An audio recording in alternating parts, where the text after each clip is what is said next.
Assalamualaikum warahmatullahi wabarakatuh. Alhamdulillah, thumma alhamdulillah, wassalatu wassalamu ala rasulillah Sayyidina Muhammad bin Abdillah wa ala alihi wa sahbihi wa mawala. أشهد أن لا إله إلا الله وحده لا شريك له وأشهد أن محمدا عبده ورسوله لا نبي بعده. اللهم صل على محمد وعلى آل محمد لا حول ولا قوة إلا بالله العظيم. فيا أيها الرجل اتقوا الله كما قال تعالى: أعوذ بالله من الشيطان الرجيم. يا أيها الذين آمنوا اتقوا الله حق تقاته ولا تموتن إلا وأنتم مسلمون. وقال في آية أخرى: يا أيها الذين آمنوا اتقوا الله وقولوا قولا سديدا يصلح لكم أعمالكم ويغفر لكم ذنوبكم ومن يطع الله ورسوله فقد فاز فوزا عظيما. وقال النبي: اتق الله حيثما كنت واتبع السيئة الحسنة تمحوها وخالق الناس بخلق حسن. اللهم لا سهل إلا ما جعلته سهلا وأنت تجعل الحزن إذا شئت سهلا. Hadirin sekalian jamaah kajian parkiran dakwah yang semoga semuanya dirahmati oleh Allah Subhanahu wa Ta'ala. Bersama-sama kita memanjatkan puja dan puji syukur kehadirat Allah atas segala nikmat yang Allah karuniakan kepada kita. Dan itu adalah sebuah kewajiban bagi kita untuk mensyukuri nikmat tersebut. Karena kalau kita tidak mensyukuri atas nikmat-nikmat yang Allah karuniakan tadi, bisa jadi tidak tergolong sebagai orang yang kufur nikmat, dan itu bisa berpotensi mendapatkan azab naudzubillah kita. Usikum wa nafsi bittaqwallah. Tidak lupa saya juga memberikan wasiat kepada diri saya pribadi dan juga kepada diri semua. Mari kita senantiasa bermuhasabah diri, melihat kondisi hati kita, bagaimana kondisi keimanan kita yang naik turun itu, dan naiknya karena taat akan turun ketika kita maksiat. Oleh karena itu, mari bersama-sama kita memperbaiki kondisi keimanan kita, meningkatkan keimanan dan ketakwaan kita kepada Allah Subhanahu wa Ta'ala dengan senantiasa menjalankan perintah Allah dan menjauhi apa yang dilarang oleh Allah Subhanahu wa Ta'ala. Saya garis bawahi lagi bahwasanya yang namanya takwa bukan hanya sekedar menjalankan perintah-perintah Allah sebagaimana kita melaksanakan sholat, puasa, haji, tilawatil Quran, sedekah dan lain-lainnya. Adalah takwa juga meninggalkan maksiat, itu merupakan isi dari takwa. Maka ketika kita ada keinginan dalam hati melakukan sebuah kemaksiatan, melakukan sebuah dosa, kemudian kita menahan diri kita untuk tidak melanjutkan apa yang sudah kita niatkan tadi, itu juga merupakan rentetan apa-apa yang di dalamnya merupakan nilai ketakwaan. Jemaah sekalian yang dirahmati oleh Allah, maka dari itu ittaqillaha haitsu ma kunta. Bertakwalah kepada Allah, yakni menjalankan perintah Allah tadi, dan juga menjauhi apa yang dilarang oleh Allah dimanapun dan kapanpun. Coba sekalian yang dirahmati oleh Allah Subhanahu wa Ta'ala, malam hari ini kita sudah memasuki tanggal 7 Dzulqa'dah, bukan lagi bulan Syawal, apalagi bulan Ramadan yang sudah kita tinggalkan. Akan tetapi aroma masih menyengat, apalagi saya kali ini selama di bulan Ramadan, yaitu saya Ramadan, ini adalah pertemuan yang pertama bagi saya kepada jamaah kajian parkiran dakwah ini. Maka dari itu tidak ada kata terlambat, ini masih ada aroma Idul Raya, saya mengucapkan selamat Hari Raya Idul Fitri 1443 Hijriah. Kalau orang Semarang, Indonesia dan sekitarnya maka akan mengucapkan minal aidin wal faizin, mohon maaf lahir dan batin. Saya pun juga mengucapkan seperti itu, dan itu tidaklah salah, walaupun tidak ada tuntutannya seperti itu, tetapi adalah minal aidin wal faizin, itu adalah baik. Saya juga mengucapkan seperti itu, akan tetapi kalau para salafus saleh, orang-orang saleh terdahulu, mereka itu ketika usai melaksanakan sholat Idul Fitri, ketika mereka itu bertemu satu dengan yang lainnya, maka yang mereka ucapkan ketika bertemu adalah taqabbalallahu minna wa minkum.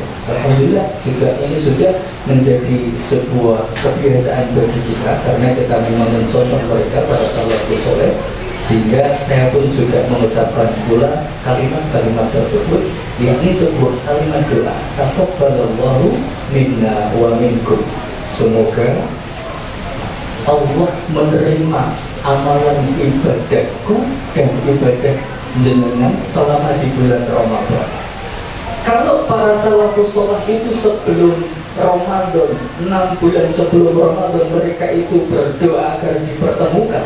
Kalau kita kurang lebih 2 atau 3 bulan sebelumnya dengan doa kita yang sering kita panjatkan, Allahumma barik lana fi Rajab wa Sa'bana wa ballighna Ramadana.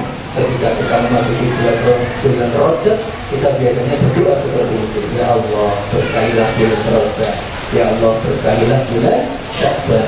Sampaikanlah umurku sampai bulan Ramadan. Dan alhamdulillah kita sudah disampaikan bulan Ramadan, bahkan Syawal pun sudah kita lewati, kita sudah memasuki bulan Dzulqa'dah. Akan tetapi para salafus saleh 6 bulan sebelumnya berdoa agar dipertemukan hingga bulan Ramadan, dan 6 bulan setelahnya adalah berdoa mereka agar amalan-amalan selama bulan Ramadan itu diterima oleh Allah Subhanahu wa Ta'ala. Makanya sekalipun malam ini sudah memasuki tanggal 7 Dzulqa'dah, tidak ada salahnya ketika kita berdoa kepada Allah, kita amalan-amalan selama bulan Ramadan itu semoga diterima. Taqabbalallahu minna wa minkum. Yang menjadi permasalahan adalah ketika kita di bulan Ramadan, yang sering kita mendapati di sana ada sebuah hadis yang sering diucapkan oleh para para penceramah di berbagai media, entah itu media OR atau NR, di media sosial dan di media yang lain. Mereka menyebutkan sebuah hadis, man shoma Ramadan imanan wa ihtisaban ghufira lahu taqaddama min dhanbi. Insyaallah kita hafal hadis ini, bahkan termasuk artinya, barang siapa yang berpuasa di bulan Ramadan yang didasari dengan keimanan dan juga mengharap ridho dari Allah Subhanahu wa Ta'ala, maka Allah akan mengampuni dosa-dosa yang telah lalu. Masya Allah, ini luar biasa sekali. Dan ini adalah sebuah momen yang sangat dahsyat bagi kita, karena dosa kita yang banyak sekali selama berpuluh-puluh tahun kita tumpuk, ya. Momen Ramadan adalah sangat luar biasa, karena di situ akan diampuni dosa-dosa kita. Akan tetapi kembali kita menjadi ada rasa kekhawatiran, selama di bulan Ramadan itu pantaskah kita termasuk golongan yang diampuni dosa-dosanya tersebut? Menilai apa yang kita lakukan selama ini, kualitas Ramadan kita seperti apa, puasa kita, tilawah dan Quran kita, qiyamul lail kita, akan menjadi ya khawatir seperti itu lagi. Oh ya, beberapa mungkin itu Lailatul Qadar, itu pun juga masih ada rasa kekhawatiran, karena selama di bulan Ramadan kita juga tahu seperti apa kualitas malam-malam kita di bulan Ramadan. Apakah kita lebih banyak tidurnya atau lebih banyak ibadahnya, sehingga ada rasa kekhawatiran di sini. Namun yang sekalian yang dirahmati Allah, betapapun itu kualitas kita seperti itu, paling tidak kita pantas dan wajib bersyukur bahwa kita termasuk di antara hamba-hamba Allah yang ditakdirkan melewati bulan Ramadan beserta kita melakukan amalan-amalan di dalamnya, apapun bentuknya. Dan sebagaimana doa tadi adalah taqabbalallahu minna wa minkum, semoga menerima amalan-amalan kita selama di bulan Ramadan tersebut. Hadirin sekalian yang semoga dirahmati oleh Allah Subhanahu wa taala. Namun memang ada beberapa tanda kalau menurut para ulama, amalan-amalan Ramadan kita itu bisa dilihat kok apakah diterima atau tidak. Minimal akan kita temui tanda-tandanya. Dan tanda-tanda amalan Ramadan itu diterima oleh para ulama disebutkan akan terlihat setelah Ramadan. Usai Ramadan kita akan melihat tanda-tanda tersebut ada pada diri kita. Tanda-tanda diterimanya amal Ramadan seseorang itu, yang pertama adalah orang tersebut menghindari berbuat dosa. Ini adalah tanda amalan Ramadan diterima. Karena semakin kuatnya iman seseorang sehingga dia akan takut berbuat dosa. Jika sebelum Ramadan mungkin dia termasuk orang yang tanggung maksiat, masih sering melakukan kegemaran melakukan dosa, entah itu mulai kemaksiatan mata kita, lisan kita, tangan kita, ataupun anggota tubuh kita yang lain. Kemaksiatan itu sering kita lakukan di bulan Ramadan.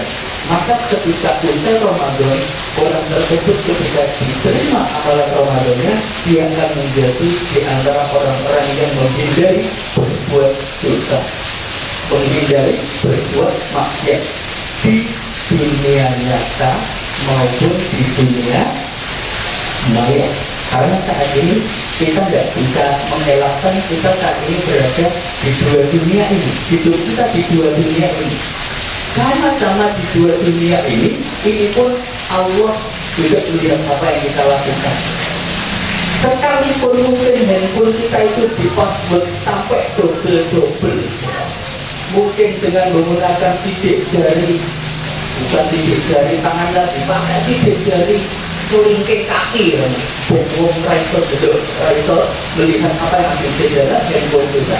Bisa jadi orang tua kita tidak tahu, anak kita tidak tahu, istri kita tidak tahu apa yang di dalam handphone kita, di dalam handphone kita, suami kita juga tidak tahu apa yang sedang kita kerjakan di dalam handphone kita. Akan tetapi malaikat itu senantiasa mencatat gerak-gerik kita. Kita sedang chattingan sama siapa, kita sedang searching apa, kita sedang melihat apa, kita sedang membaca apa. Allah Maha mengetahui gerak-gerik kita di dunia nyata, apalagi di dunia maya. Tak bermono kertake hati, Allah Maha mengetahui. Jadi sekalian yang dirahmati oleh Allah, jadi ini sangat penting bahwasanya kita sekarang ini berada di dunia maya dan di dunia nyata ini benar-benar orang yang diterima amalan Ramadannya, maka dia akan menghindari untuk berbuat dosa tadi. Jelas sekalian yang dirahmati oleh Allah Subhanahu wa taala. Ketika di bulan Ramadan banyak sekali pendidikan yang kita dapatkan. Ketika di bulan Ramadan di siang hari kita disuruh oleh Allah untuk menahan diri terhadap hal-hal yang halal tersebut untuk melakukan. Ya. Bukankah istri kita adalah merupakan perkara yang halal di dalam hidup kita, mau kita apakan? Maksudnya kan kita melakukan tetap dengan perasaan yang baik. Misalkan kita menemui istri kita, tetapi ketika di bulan Ramadan di siang hari kita disuruh untuk menahan diri, jangan kamu lakukan kalau di siang hari. Ini demi terserah. Itu terhadap sesuatu yang halal, terhadap istri kita yang halal saja kita mampu menahan diri untuk tidak melakukan hal tersebut. Karena itu kita disuruh menahan diri untuk tidak melakukan. Apalagi ketika di luar Ramadan, terhadap hal-hal yang tidak halal, terhadap hal-hal yang haram, tentunya kita lebih mampu untuk menahan diri untuk tidak menerjang. Terhadap hal-hal yang tidak halal, kalau istri kita halal, kalau istri tetangga kita itu tidak halal, istri teman kita itu tidak halal. Hadirin sekalian yang dirahmati oleh Allah, betapa di dalam Ramadan mendapatkan pendidikan yang banyak di situ. Ketika di bulan Ramadan itu tidak boleh makan, walaupun itu makanan-makanan halal, sekrupakan kalau dimulai, walaupun itu di dalamnya ada telur gelodongan ya, atau mungkin ayam goreng, ayam bakar, ayam geprek dan lain sebagainya, itu halal. Tetapi ketika di bulan Ramadan, di siang hari kita ditahan untuk tidak makan, kita mampu melaksanakan. Apalagi terhadap perkara-perkara yang haram, maka kita pun juga harus mampu untuk meninggalkannya, tidak memakannya, tidak meminumnya. Perkara-perkara yang haram tersebut, baik secara zatnya ataupun cara mendapatkannya. Karena Kanjeng Nabi pernah bersabda di dalam sebuah hadis yang diriwayatkan oleh Tabrani, kullu nafsin nabatat min sulfin naru awladi. Setiap daging yang tumbuh dari sesuatu yang haram, maka neraka lebih berhak baginya. Jangan sekalian hati-hati untuk perkara yang haram ini, jangan sampai masuk di tenggorokan anak istri kita atau termasuk diri kita sendiri. Karena bisa jadi perkara-perkara yang haram nanti akan mempunyai efek yang sangat dahsyat setelahnya. Doa-doa kita pun akan susah untuk dijabah Allah, dan akhirnya menjadi hal yang tidak menjadikan Allah ridha. Jangan sekalian yang dirahmati oleh Allah Subhanahu wa Ta'ala. Itulah ketika amalan Ramadan kita diterima oleh Allah, maka kita akan menghindari berbuat dosa. Jangan sampai sebagaimana apa yang disampaikan oleh Yahya bin Mu'adz. Dia berkata, barang siapa yang beristighfar dengan lisannya, sedangkan hatinya bertekad untuk maksiat, ketika di Ramadan itu dia istighfar. Karena di Ramadan kan kita disuruh memperbanyak istighfar, banyak bertobat. Lisannya benar dia istighfar, tetapi hatinya itu mempunyai keinginan, angkone Ramadan wis rampung, nanti kalau usai Ramadan saya tetap akan melakukan kemaksiatan lagi. Nek Ramadan sudah selesai, saya akan mengulangi apa-apa yang biasanya saya lakukan sebelum Ramadan itu. Mungkin kemarin tadi melakukan dosa, ini Ramadan tak tahan fisik. Nanti kalau usai Ramadan saya akan melanjutkan kemaksiatan lagi. Kalau sampai saja dia seperti itu, lisannya mengucapkan istighfar, kemudian hatinya itu mempunyai tekad untuk kembali melakukan kemaksiatan, maka itu bertanda puasanya ditolak oleh Allah. Jadi itu merupakan pertanda amalan-amalan Ramadan kita tidak diterima. Saat sekarang ini hadirin sekalian, berhati-hatilah terhadap hal ini. Kemudian yang selanjutnya hadirin sekalian, ada perbaikan ibadah. Itu adalah pertanda amalan kita diterima.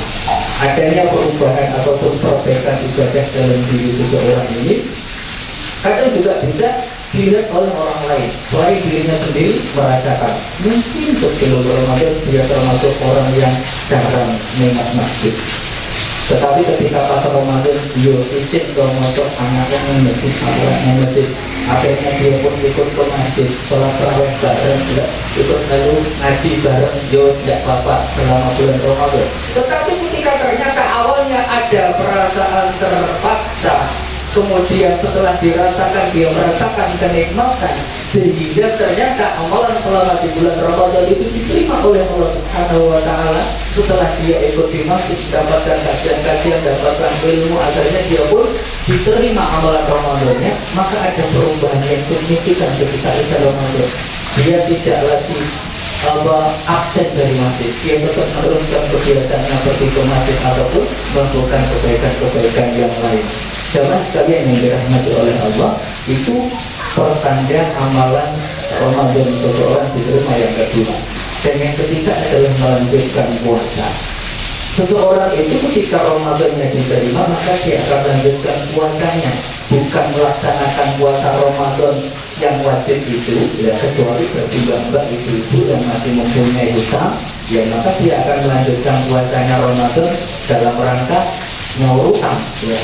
Tetapi yang dimaksud di sini adalah tetap melaksanakan aktivitas puasa adalah puasa-puasa sunnah. Kalau tadi di bulan Syawal langsung dilanjutkan dengan 6 hari di bulan Syawal, karena Masya Allah dasar sekali di situ fadilahnya. Barang siapa yang melaksanakan siam selama 1 bulan di bulan Ramadan ditambah 6 hari di bulan Syawal, maka dia bagaikan melaksanakan puasa 1 tahun penuh. Masya Allah. Memang kalau seandainya kita tidak melaksanakan hal itu. Belum lagi nanti puasa yang lain, ada puasa Senin Kamis. Bagaimana sering di kajian parkiran dakwah ini tiap hari Senin, tiap hari Kamis, kemudian kita bareng-bareng di sini ikut berbuka puasa, Masya Allah. Habis itu ikut kajian, ini luar biasa. Nanti juga ada puasa Daud, ada yang muncul 3 hari selama di dalam 1 bulan antara 13, 14, 15 dan juga puasa-puasa yang lain. Nanti akan ada Muharram, ada Dzulhijjah juga ada. Coba sekalian yang dirahmati oleh Allah Subhanahu wa taala. Kemudian yang keempat adalah melanjutkan ibadah di bulan yang lain. Kembali mengerjakan ibadah yang biasa dilakukan di bulan Ramadan. Bagaimana tilawatil Qur'annya, bagaimana qiyamul lailnya. Kalau di bulan Ramadan kita tarawih, maka di luar Ramadan kita pun tetap mendawamkan, meneruskan apa yang kita lakukan berdasarkan di bulan Ramadan. Minimal witir 1 kali, 1 rakaat misalnya untuk salat malam yang biasa. Tilawatil Qur'annya tetap kita pertahankan. Siamnya tadi juga masih kita teruskan, sedekahnya juga diteruskan. Coba sekalian yang dirahmati Allah, ketika Bunda Aisyah Ummahatul Mukminin radhiyallahu anha, ketika ditanya oleh salah seorang sahabat, apakah Rasulullah itu mengkhususkan hari-hari tertentu untuk beramal, maka beliau Ummahatul Mukminin menjawab tidak. Amalan beliau itu adalah berkesinambungan, kontinu. Hadis ini diriwayatkan oleh Bukhari dan Muslim. Dan juga di hadis yang lain disebutkan amal yang paling dicintai oleh Allah Subhanahu wa taala adalah yang paling kontinu meski sedikit. Jangan sekalian yang dirahmati oleh Allah. Jadi tetap meneruskan apa yang dilakukan selama bulan Ramadan, dilanjutkan di bulan-bulan setelahnya. Dan yang kelima hadirin sekalian, di antara tanda bulan Ramadan itu kita diterima amalannya, yakni kita tidak membedakan bulan satu dengan yang lainnya. Bulan Ramadan dengan bulan yang lainnya. Kita bukanlah muslim yang musiman, yang kita hanya sekedar taat kepada Allah di bulan Ramadan saja, kemudian tidak di bulan-bulan yang lainnya. Padahal bagaimana tema pada saat ini, Tuhan yang sama, judulnya adalah Tuhan yang sama. Pada kajian kali ini judulnya ini kita tidak membedakan apakah itu Ramadan, apakah itu Syawal, apakah itu Dzulqa'dah, Dzulhijjah atau Muharram dan yang lainnya, karena Allah, Tuhan kita di bulan Ramadan itu juga sama. Tuhan kita di bulan Syawal, di bulan Dzulqa'dah, di bulan Dzulhijjah dan bulan-bulan yang lain, Allah yang sama. Kenapa kita mesti harus mengkhususkan kita menjadi orang yang taat kepada Allah di bulan Ramadan saja? Makanya ketika Bishr rahimahullah ditanya tentang orang yang sungguh-sungguh beribadahnya di bulan Ramadan saja, Ramadhaniun, ya, maka beliau menjawab, sejelek-jelek kaum adalah yang hanya mengenal hak-hak Allah di bulan Ramadan saja. Sedangkan orang yang soleh itu, yang Rabbaniyun itu adalah dia orang yang beribadah dengan sungguh-sungguh sepanjang tahun. Jadi sekalian yang dirahmati oleh Allah Subhanahu wa taala. Jadi itu bahwasanya janganlah kita menjadi muslim yang musiman hanya taat kepada Allah di bulan Ramadan saja, tetapi tetap kita lanjutkan di bulan-bulan yang lainnya, karena tadi Tuhan kita pun sama ketika waktu di bulan Ramadan dan juga di bulan-bulan yang lain. Yang keenam hadirin sekalian yang dirahmati oleh Allah Subhanahu wa taala, amalan Ramadan seseorang itu diterima ditandai dengannya dipermudah dia mengamalkan kebaikan. Dia diberi kemudahan oleh Allah untuk melakukan amal-amal yang baik, ya. Seseorang yang diterima amalannya itu akan diberikan taufik ataupun pertolongan oleh Allah untuk mengamalkan kebaikan setelahnya. Al-jazaa min jinsil amal, ya. Sebagian ulama berkata bahwasanya pahala kebaikan adalah kebaikan yang dilakukan setelahnya. Barang siapa beramal kebaikan kemudian diikuti dengan kebaikan berikutnya, maka itu termasuk tanda diterimanya amal kebaikan yang pertama. Sementara orang yang melakukan amal keburukan setelah kebaikan, itu sebagai tanda amalnya yang tadi tertolak. Itulah sebagaimana yang disebutkan oleh Ibnu Rajab rahimahullah. Beliau berkata, barang siapa yang mengamalkan beberapa ketaatan dan menyelesaikannya, maka tanda amal itu diterima adalah ketika berlanjut, ketika bersambung dengan ketaatan yang lain. Sedangkan tanda amalnya tertolak ketika dia melakukan amal soleh tadi teriringi dengan kemaksiatan setelahnya. Hadirin sekalian, ini perlu kita jadikan sebagai ajang muhasabah diri, bagaimana kita selama ini amalan-amalan kita itu apakah diterima oleh Allah ketika amal soleh yang kita lakukan beruntun dengan amal soleh berikutnya, atau ternyata ketika kita melakukan amal soleh kok malah diakhiri dengan amal kemaksiatan. Orang yang diterima amalan Ramadannya, maka dia akan dipermudah, diberikan kemudahan oleh Allah untuk melaksanakan amal soleh setelah dia melakukan amal soleh yang pertama. Jamaah sekalian yang dirahmati oleh Allah Subhanahu wa Ta'ala, jadi itu diantara tanda amalan Ramadan seseorang diterima. Dan yang ketujuh adalah amalan Ramadan kita itu diterima ditandai dengan menjadi pribadi yang lebih baik. Dan tentu ini merupakan hal yang wajar ketika seseorang itu diterima amalannya ketika waktu Ramadan, maka dia akan menjadi pribadi yang lebih baik, maka hatinya akan menjadi lebih lembut, tutur katanya akan senantiasa terjaga dan tertata, baik tulisan maupun lisan.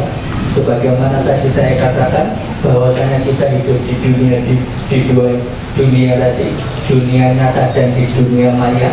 Maka ketika amal Ramadan seseorang itu diterima, lisannya di dunia nyata juga akan semakin tertata, ya, akan terjaga. Di dunia maya pun juga tidak ada lagi kata-kata cela kepada orang lain yang awalnya suka membuli dan mencaci kepada saudaranya, maka tidak ada lagi seperti itu. Ghibah juga tidak dia lakukan baik di dunia nyata ataupun di dunia maya. Ghibah di dunia maya belum ada juga, ketika dengan chattingan sendiri dengan teman-temanmu, ya, dengan saudara-saudaramu untuk membicarakan aib orang lain, sama saja ghibah, ya. Coba sekalian yang dirahmati oleh Allah Subhanahu wa Ta'ala, maka di situ akan terlihat seseorang yang amalan Ramadan yang diterima oleh Allah Subhanahu wa Ta'ala akan menjadi pribadi-pribadi yang lebih baik, pribadi-pribadi yang lebih qanaah, pandai bersyukur, karena dengan qanaah dan pandai bersyukur itu menjadikan hati kita itu lebih tenang. Jangan sekalian yang dirahmati oleh Allah Subhanahu wa Ta'ala, kemudian kita mencoba bermuhasabah diri. 1 bulan telah berlalu dari bulan Ramadan, karena Syawal telah usai dan kita pun telah memasuki di bulan Dzulqa'dah dan di pekan pertama. Kalau kita mencoba menelaah, ya, selama 1 bulan ini bagaimana kondisi kita, memang perbandingannya bukan ketika di bulan Ramadan, ya. Tidak, bulan Ramadan itu tidak kita jadikan sebagai patokannya, bukan. Tetapi progres yang kita dapatkan itu kita patoki dengan sebelum Ramadan. Sebagaimana ketika kita tilawatil Quran di bulan Ramadan, mungkin ada yang mampu dia 1 juz, 2 juz, sampai 3 juz mungkin, atau lebih dari itu. Tetapi adalah yang kita jadikan patokan ketika sebelum Ramadan. Kalau Ramadannya itu 1 lembar, 2 lembar, maka nek Ramadan itu bisa 1 juz, maka ketika usai Ramadan dia harus bisa melebihi ketika yang sebelum Ramadan.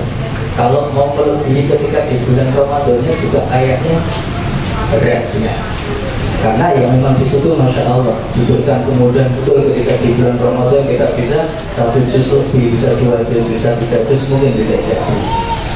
Karena hadirin sekalian, penting tentang masalah tilawatil Quran, karena sebaik-baik waktu itu adalah ketika kita gunakan untuk berzikir. Sementara sebaik-baik zikir itu adalah yang paling baik adalah, kalau di dalam hadis yang lain adalah la ilaha illallah, ada juga di dalam hadis yang lain adalah tilawatil Quran. Dan sebaik-baik membaca Al-Quran itu adalah ketika kita membaca Al-Quran di waktu sholat. Makanya bisa jadi dengan satu juz itu dengan selesaikan waktu satu sholat malam itu ya, insya Allah itu mudah dan kelihatannya lebih. Kalau tidak hafal boleh membawa Al-Quran, bawa mushaf, atau sekarang sudah dipermudah bawa pakai handphone, pakai aplikasi, silahkan, tidak apa-apa. Karena apa? Ketika kita sudah pagi atau mungkin malam kita tidak mencicil membaca Al-Quran, itu ketika siang sudah terpenuhi dengan agenda-agenda yang banyak, itu kadang akan meruncuk, akan terlewat.